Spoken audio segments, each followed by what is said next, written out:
గురువుగారు, ధర్మరాజు యాత్ర సొరకాయ శాఖం అని మన వారు ఒక సామెత చెప్తూ ఉంటారు కదా, ఈ సామెతలో ఉన్నటువంటి అంతరార్థం ఏంటో తెలియజేస్తారా?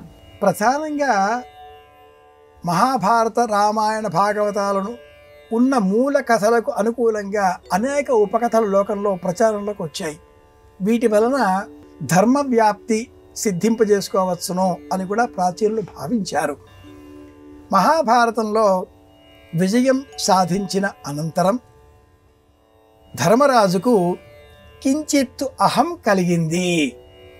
యుద్ధంతో విజయాన్ని స్వాధీనం చేసుకొని చతుస్సముద్ర వేళ వలయితమైన ఈ ధరాఖండలమంతా కూడా నా స్వాధీనం కావడంతో నేనే చక్రవర్తిని, ఈ అహం కలగడంతో దైవానుగ్రహం పోతుంది, నేనే అని అనుకున్న మరుక్షణం దైవం కనిపించడం మానేస్తాడు. ఎవరికైనా కూడా పరీక్షలు మొదలవుతాయి, ఎవరికైనా కూడా. దానితో ధర్మరాజు యుద్ధంలో చేసిన దోషాలు కొన్ని పోగొట్టుకోవడం కోసం తీర్థయాత్రలు చేయాలి అనే సంకల్పం చేశాడు. మహాభారత యుద్ధం చివరలో శల్యపర్వం ఆ భాగంలో బలరాముడు 42 రోజుల పాటు తీర్థయాత్రలు చేసి వృద్ధయోగిని వృత్తాంతం కూడా తెలియజేసే విధంగా ఉండేటటువంటి ఈ ప్రకరణంలో తీర్థయాత్రల ప్రాశస్త్యాన్ని వివరిస్తాడు. అది గుర్తుపెట్టుకున్న ధర్మరాజు విజయం అనంతరం నేను కూడా తీర్థయాత్రలు చేస్తాను, యుద్ధంలో అనేక అబద్ధాలు అశ్వత్థామహత ఇలాంటివి చెప్పి ఉన్నాను కదా, ఈ దోషాలన్నీ పోతాయి అంటూ కృష్ణుడితో విన్నవించగా చిరునవ్వులు చిందిస్తూ ఆ కృష్ణ పరమాత్ముడు ఓ సొరకాయ చేతికి ఇచ్చాడు.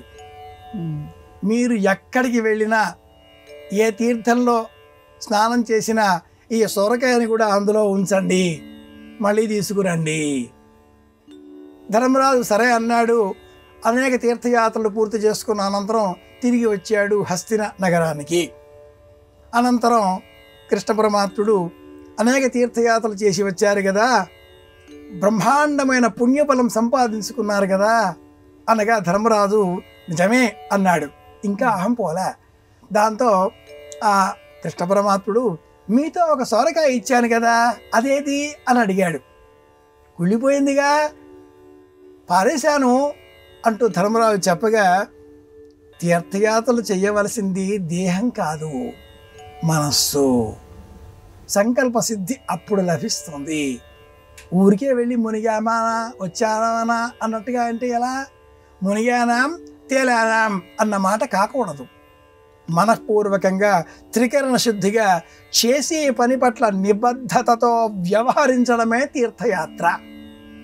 దాంతో ఆ మాట విన్న తర్వాత ధర్మరాజుకు అహంకారం తొలగిపోయింది. ఈ మాటనే మన పెద్దలు చిన్నారి బాలబాలికలకు బుద్ధి వివేకం కలిగే విధంగా ఈ మాట చెబుతూ సొరకాయ కూర ధర్మరాజు యాత్ర అంటూ చెప్పేటటువంటి వారు. ఇది నేపథ్యం.